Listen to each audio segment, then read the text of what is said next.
Bine v-am găsit, bine v-am regăsit, dragilor din Zodia Leu, oriunde v-ați afla. Azi voi face o lectură generală pentru perioada cuprinsă între 4 august și 10 august inclusiv, așa că toți cei care aveți Soarele, Luna, Venus, Ascendentul în această Zodie a Leului, această lectură este de asemenea și pentru voi. Ca de fiecare dată vă readuc aminte că voi sunteți cei care vă construiți viitorul în urma deciziilor și alegerilor pe care voi le faceți, așa că vă rog, fiind o lectură generală, să luați decât acele mesaje care vor rezona cu voi, iar restul lăsați-le să zboare în univers, pentru că sigur sunt pentru alte energii care într-o mai mică sau mai mare măsură au legătură cu Zodia Leu. Și haideți să vedem cu ce energie veți avea în această săptămână. Și avem energia unui 9 de cupe. Asta îmi spune că o 9 de cupe este o carte foarte pozitivă și cam pe toate aspectele vieții, fie ele financiare, profesionale sau sentimentale. E o carte care ne vorbește de stabilitate și de un progres continuu. Este cartea care ne vorbește de o satisfacție pe care voi o veți avea în această săptămână vis-a-vis de un aspect al vieții voastre, sau de mai mult, acum depinde. Că poate să fie pe plan profesional, că poate să fie financiar sau sentimental, există o satisfacție, există o stare de bine, există o liniște divină, aproape aș putea spune, către mulțumire. Veți fi foarte mulțumiți și foarte, cum să spun eu, veți avea motive efectiv să aveți o stare pozitivă, să aveți o stare de bine. Haideți să vedem ce vine pentru dragii mei din Leu în perioada 4 august-10 august inclusiv.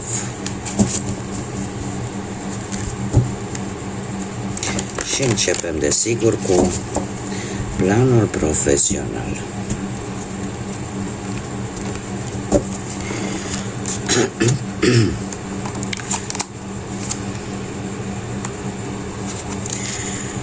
Și aici, dacă observăm, ne-a ieșit tot un 9 de cupe. Deci pe plan profesional, dragilor, realizarea asta voastră s-ar putea să deranjeze pe alții. Așa că totuși să aveți un pic de grijă. Deci, dragii mei, voi cu acest 8 de cupe a spune că e adevărat, e posibil ca unii dintre voi să încercați cumva să vă îndepărtați de o anumită situație pentru ca voi să vă simțiți în siguranță. Că poate evitați anumite discuții la locul de muncă sau poate că evitați anumite lucruri în contradictoriu cu șefii, cu asociații, cu colegii. Într-un fel sau altul, aș spune că încercați cumva să nu vă implicați foarte tare. De ce?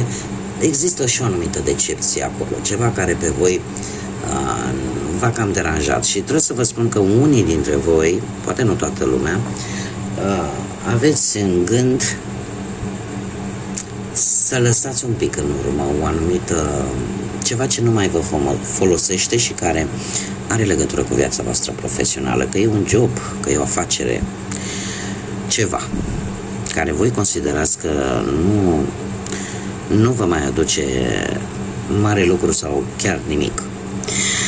De asemenea, cum am mai spus, cu acest 9 de cupe, starea voastră de bine este aceea că de-a lungul săptămânii poate că unii dintre voi vor să meargă mai departe, să lasă aceste situații complicate și să meargă mai departe și poate să-și extindă afacerea sau să devină unici administratorii propriei afaceri sau alții să încerce să-și concentreze atenția poate către o avansare, da? Sau către un alt post pentru care e posibil chiar să dați și un interviu. Lucrul ăsta, faptul că voi, e ca și cum mai zice, știi, nu mai îmi consum energia pentru ce spune Cutărică sau ce spune Cutărescu sau pentru situația care s-a creat, nu mai îmi consum energia pentru că eu vreau cu totul altceva. Am alte priorități, eu vreau să avansez, eu vreau să îmi deschid orizontul pe planul ăsta al carierei profesionale. Lucrul ăsta s-ar putea să vină un pic la pachet și cu posibil cu anumite tensiuni, o competiție posibil cu altcineva pentru un anumit post. Eu trebuie să vă spun că dacă voi sunteți stăpâni pe ceea ce știți să faceți și modul în care o faceți și sunteți organizați, lucrurile astea vor ieși bine. Încercați să vă alegeți cu grijă luptele, ca să zic așa, în săptămâna 40 august, în domeniul ăsta al muncii, pentru că o să fiți provocați și trebuie să vă spun că aceste provocări, aceste tensiuni, în mare parte nu duc la absolut nimic bun, nici pentru voi și nici pentru alții. Bun, mergem mai departe, pe partea banilor. Pe partea banilor aș spune că sunteți în faza unei gândiri noi. Există o posibilitate nouă de a face bani. Totuși ceva o să vă blocheze și nu cred eu că o să fie ceva din exterior, o să fie pur și simplu gândurile voastre, felul vostru de a vedea lucrurile. Avem spânzuratul care mie îmi spune că probabil ca să faceți ceva nou sau să câștigați o sumă de bani nouă dintr-o sursă nouă, va trebui să și investiți. Lucru care se pare pentru voi nu este în momentul cel mai bun, în momentul cel mai oportun și atunci veți alege să economisiți, veți alege să fiți cât mai chibzuiți. Cumva e posibil ca această șansă de a face bănuți sau de a obține o nouă sursă de bani se va amâna. E ca și cum o am acolo un plan, dar nu e momentul să o pun și în practică. Avem Zodia Taur. Zodia Taur care mie îmi spune că ori vă veți sfătui cu cineva de încredere, în care voi aveți încredere, care poate să aveți sau nu legătură cu Zodia Taur, ori pur și simplu veți consulta pe cineva, că e un specialist, că e cineva care poate da sfaturi în domeniul ăsta financiar. Dacă nu, pur și simplu economie. Veți intra cel puțin săptămâna asta, 40 august, la voi va fi o perioadă de așa să țineți un pic de bănuți, pentru că aveți ceva în plan. Foarte interesant, deja avem 2 luni pline aici, avem și pe partea asta a muncii și acum pe partea sentimentală. Interesant. Haideți să vedem viața sentimentală pentru cei care sunteți deja într-o pereche. Dragilor, voi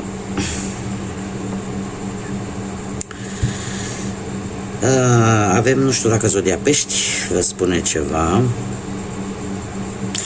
Eu aș vrea să vă spun un lucru. Există romantism, există sentimente, există emoții. Lucrurile astea există în relația voastră. Dar probabil că unul dintre voi, orică sunteți voi, orică este perechea voastră, consideră că odată ce sunteți împreună și probabil și de ceva timp, nu mai trebuie adus nimic nou în relația voastră, ceea ce este o greșeală. Pentru că o relație trebuie hrănită, așa cum hrănești o plantă ca să poată să înflorească, să te bucuri de florile ei. Așa și cu relațiile și în special cele de lungă durată. Este aici, cu acest 4 de cupe, senzația aia că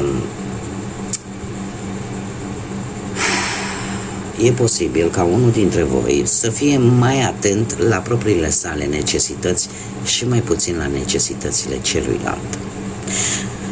De ce spun că puteți fi voi, poate să fie cealaltă persoană, pentru că deja vorbim de 2 energii. Această săptămână pentru voi o să fie una în care nu vor lipsi anumite tentații, dar pot fi tentații bune sau tentații înșelătoare cu acești 7 de cupe.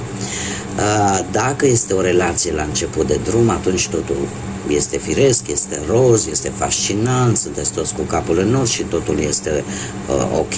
Dar dacă vorbim de o relație care are totuși niște ani în spate, are deja un timp în spate, atunci trebuie să vă spun că unii dintre voi e posibil să trăiți pur și simplu din din anumite vise, din anumite iluzii, să visați cu ochii deschiși la ceva care poate a fost și care singurul lucru de care are nevoie e de o scânteie. Da? Pentru că avem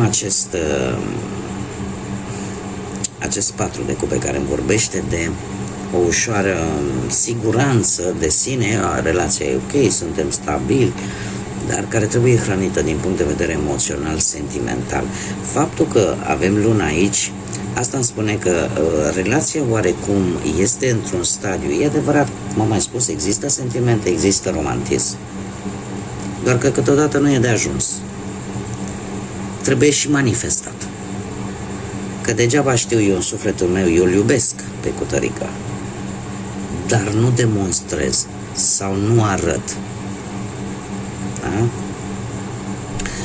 Luna aici îmi vorbește de schimbări bruște, posibil în relație, cu aceeași aplicabilitate a existenței romantismului. De asemenea ne vorbește, vedeți că cineva aici intuiește ce se întâmplă, ori cu voi, ori voi intuiți ce se întâmplă cu perechea voastră. Lăsând asta la o parte, o perioadă în care lucrurile acum e bine, acum nu e bine, acum vă înțelegeți, acum nu vă mai înțelegeți, deci o săptămână așa, cu un du-te vino. Dar răspunsul este unul foarte clar. Trebuie să încercați să reaprindeți acea flacără care v-a unit de la bun început. Cam asta ar fi mesajul, sfatul general pentru voi, cei care sunteți într-o pereche. Cei care sunt singuri, viața lor sentimentală, deja viața lor sentimentală se mișcă către noi orizonturi, dragilor. Și aici, cum să nu, avem și o regină de bâte, deci zodii de foc. Voi puteți fi foarte bine, sau alte zodii de foc, berbec, leu, săgetător, un alt leu sau celelalte două zodii de foc. Dragilor, începutul de săptămână vine cu provocări noi pentru voi. Vreți să ieșiți din zona voastră de confort cu care v-ați obișnuit și să ieșiți în societate. Trei de bâte îmi vorbește de faptul că poate ați fost foarte axați în ultima perioadă pe partea asta profesională, pe muncă și cumva poate nu ați avut așa de mult timp. Se pare că săptămâna 40 august vine cu un apel telefonic pentru unii dintre voi foarte important, dar care pe voi vă va scoate în evidență și vă va scoate în evidență nu puțin, chiar foarte mult. E ca o trezire care vine pentru voi, cineva care spune, știi, ei, ce faci?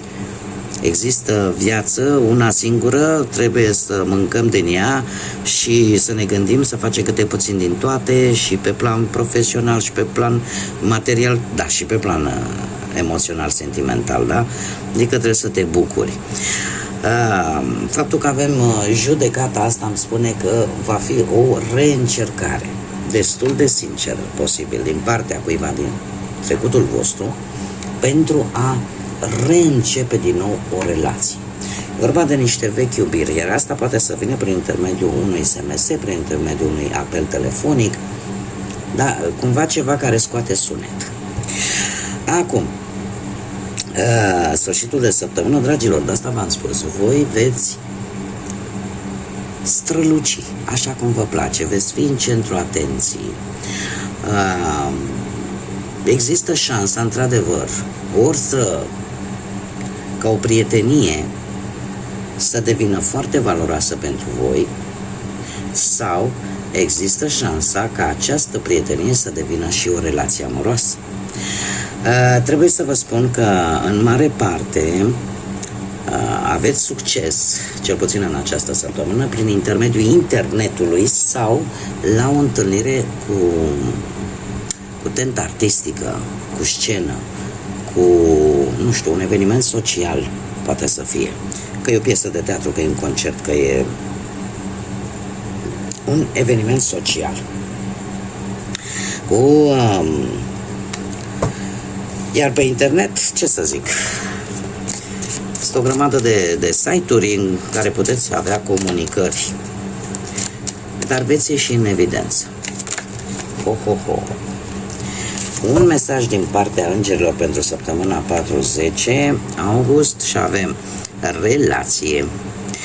Principala ta relație are de văzut cu tine însuți și cu Dumnezeu. De aici provin toate celelalte. Poți atrage, poți vindeca, poți echilibra o relație dacă accepti iubirea și protecția propriului tău creator.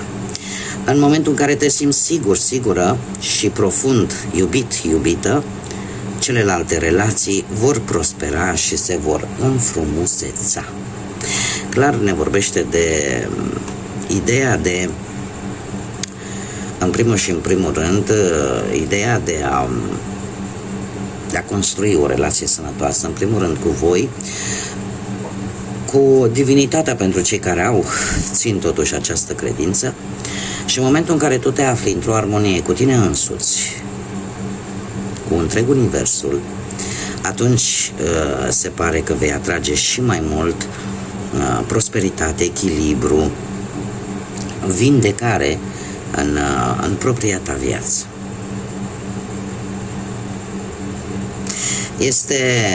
Este clar că este vorba de o relație și nu știu de ce tind să cred că e foarte mult legată de persoanele singure.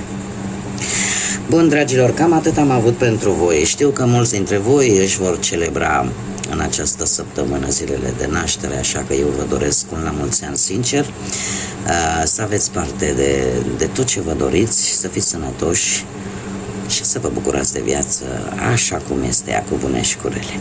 Până data viitoare când ne vom reîntâlni, vă aștept cu mare interes aici. Pentru toți cei care încă nu s-au abonat, mulțumesc din suflet tuturor celor care ca de fiecare dată sunt alături de mine și sprijină acest proiect prin intermediul like-urilor, comentariilor și distribuirilor. Așa că mii de mulțumiri tuturor, iar până data viitoare când ne vom reîntâlni la o nouă lectură, numai bine și să fiți iubiți!